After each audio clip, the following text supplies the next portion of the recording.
सबसे पहले बात करेंगे कराची लियारी बगदादी में इमारत के मलबे से आज मजीद 3 लाशें निकाल ली गई हैं।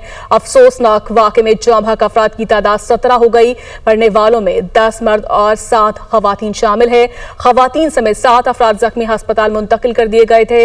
मलबे तले दबे अफराद को निकालने के लिए रेस्क्यू ऑपरेशन जारी है। इमदादी टीमें और इलाका मकीन मलबा हटाने में मसरूफ हैं। इसी पर मजीद बात कर लेते हैं। अजहर जैदी हमारे साथ मौजूद है। जी अजहर, बताइएगा क्या सूरत हाल देख रहे हैं आप?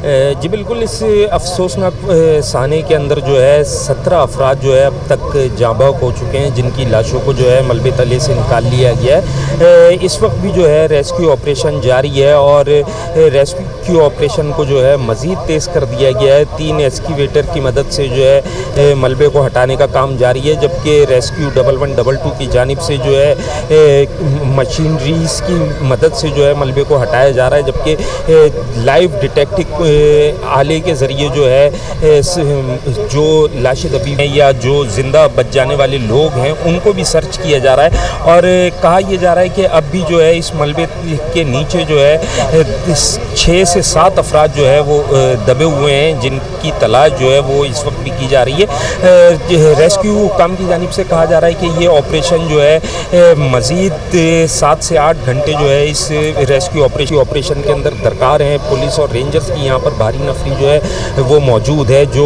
गैर मुतल्लिका अफराद को जो है आगे आने से रोक रही है। इस वक्त रेस्क्यू ऑपरेशन के हवाले से मैं बताऊं कि इस वक्त भी जो है रेस्क्यू ऑपरेशन किया जा रहा है, मज़ीद तेज़ कर दिया गया है।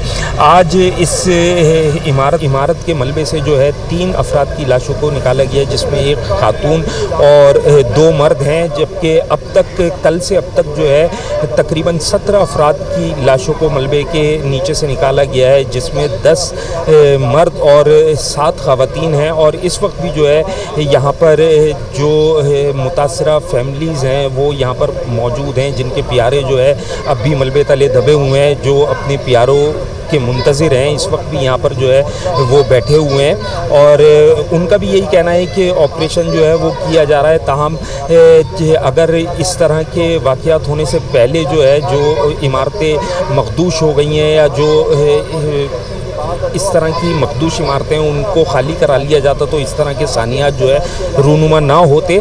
मैं आपको बताता चलूँ कि इस वक्त भी जो है इस तरह के वाक़यात जो रूनुमा ना होते। बहुत शुक्रिया आपका।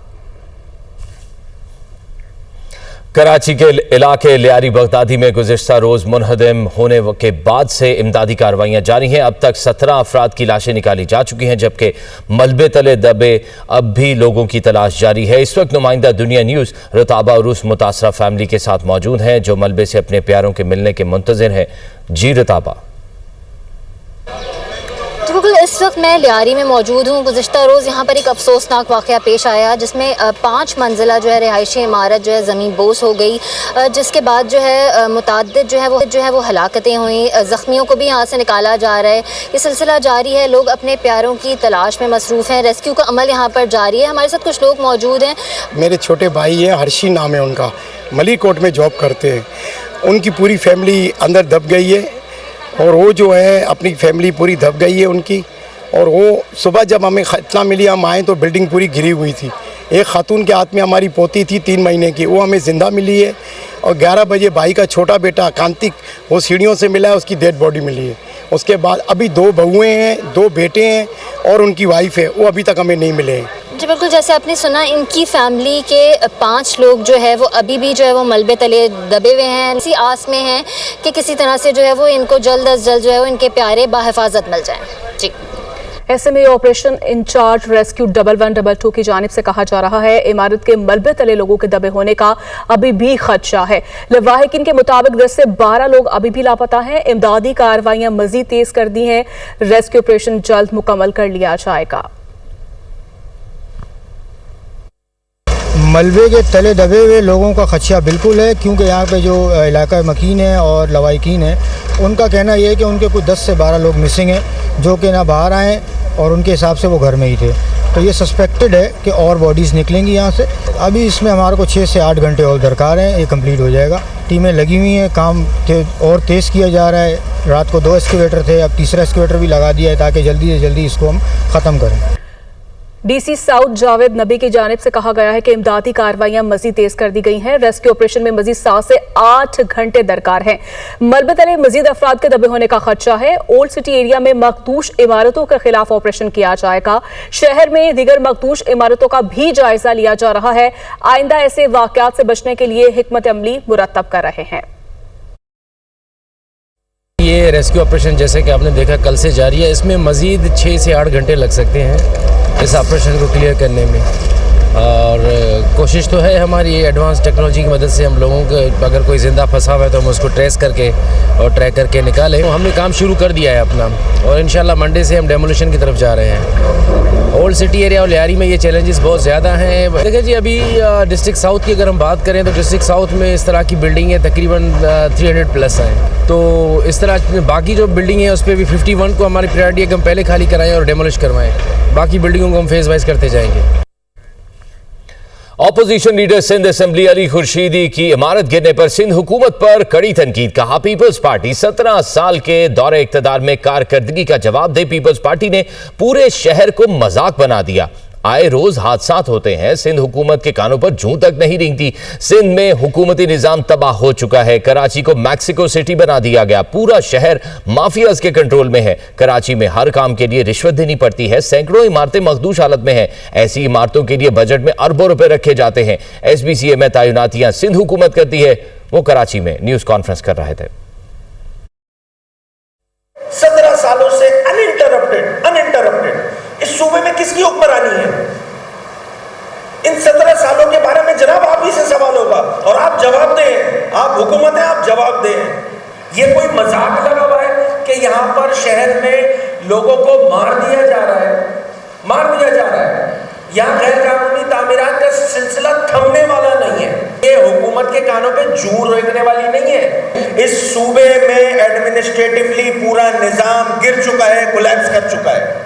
इस शहर को इन्होंने टीमू वर्जन ऑफ मैक्सिको सिटी बना दिया है। मैक्सिको सिटी में क्या होता है? माफियाज रन करती है ना भाई, दुनिया को पता है ये बात। एक डिस्ट्रिक्ट से जो रिश्वत के जो मद में जो पैसे जाते हैं SBCA को, वो अगर सारे डिस्ट्रिक्ट का मिला लें तो अरबों रुपए से जायद की जो है वो रिश्वत बनती है जनाब इस सूबे में, इस शहर में।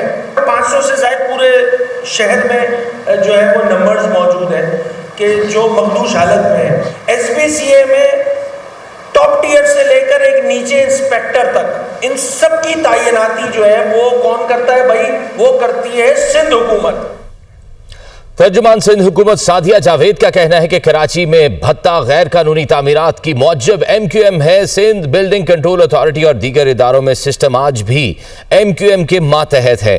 कानूनी बिल्डर्स को भत्ते की पर्चियां दे देकर शहर से भगा दिया गया। आज भी MQM के अराकीन कौमी और सूबाई असम्बली गैर कानूनी तामीरात की सरपरस्ती कर रहे हैं। MQM क्यों भूल जाती है कि शहर में चाइना कटिंग की मौजब भी वही है। MQM मगरमच्छ के आंसू बहाकर हमदर्दियां वसूल करना चाहती है। अली खुर्शीदी साहब, MQM के मरकज के बिल्कुल सामने गैर कानूनी बिल्डिंग है, क्या कभी उसको गिराने के लिए दरख्वास्त दी? कभी जवाब लिया? वज़ीर मुमलिकत खेलदास कोस्तानी ने कहा, इमदादी कार्रवाइयों से अहले खाना मुतमईन है। हमारी तरजीह मलबे तले दबे लोगों को बाहिफाजत निकालना है। ये मुल्क के लिए एक सानिया है। हुकूमतों को अपनी जिम्मेदारी अदा करनी चाहिए। हादसे पर किसी किस्म की सियासत नहीं करनी चाहिए। वो कराची में मीडिया से गुफ्तगू कर रहे थे। ये जो रेस्क्यू का काम जारी है, हम भी जो वर्षा से भी मिले हैं, यहाँ जो लोग मुतासरीन हैं वो भी यहाँ पे मुतमिन है। अच्छे तरीके से काम हो रहा है। मैं समझता हूँ कि इस वक्त सबकी जो प्रायोरिटी है, जो लोग फंसे हुए वो किसी तरह निकले। इस सानिए पे हम कोई सियासी बात या सियासत नहीं करना चाहते, मगर हुकूमतों की जिम्मेवारी होती है कि मुतबादल देना। अगर कोई इस तरह की बिल्डिंग है जिसको आइडेंटिफाई किया गया है, तो उसको उनके वहाँ के लोगों को निकालना। वज़ीर-ए-आज़म शहबाज शरीफ तुर्किया के सदर रजब तैयब एर्दोगान और आज़रबाईजान के सदर की इक़्तिसादी ताउन तंजीम के सरबराही इजलास के बाद चहलकदमी। आज़रबाईजान के सदर ने शहबाज शरीफ और तुर्क सदर को खानकंदी की तारीख और तारीखी इमारतों के बारे में बताया। तीनों रहनुमाओं की गैर रस्मी और खुशगवार गुफ्तगू हुई। तीनों रहनुमाओं ने हाथ थाम कर पाकिस्तान, तुर्की और आज़रबाईजान के दरमियान मिसाली बरादराना ताल्लुकात और यकजहती का इजहार किया। बादजा आज़रबाईजान के सदर वज़ीर-ए-आज़म को खुद गाड़ी चलाकर शोशा में ज़ोहराने पर ले आए। गजा में आइंदा हफ्ते तक जंग बंदी मुआहदा मुतवक्के है। ट्रंप की मीडिया से गुफ्तगू, कहा यह खुशाइंद है कि हमास ने अमरीकी सालसी में गजा सीज फायर की तजवीज़ पर मुस्बत रद्द अमल दिया है। मुझे गजा जंग बंदी से मुतल्लिक ताज़ा सूरत हाल से फिलहाल ब्रीफ नहीं किया गया। ट्रंप ने ईरान की जौहरी तनसीबात का जिक्र करते हुए कहा कि अमरीकी हमले में ईरानी जौहरी तनसीबात मुकम्मल तबाह कर दी गई थी। ईरान दोबारा जौहरी प्रोग्राम शुरू करने की तरफ जा सकता है। ईरान ने जौहरी प्रोग्राम के मुआयने की इजाज़त नहीं दी और ना ही यूरेनियम अफसूदगी से पीछे हटा है। ट्रंप ने चीन के दौरे से मुतल्लिक बात करते हुए कहा कि मुझे वहां जाने की दावत दी गई है, मैं चीन जा सकता हूं और वो भी यहां आ सकते हैं।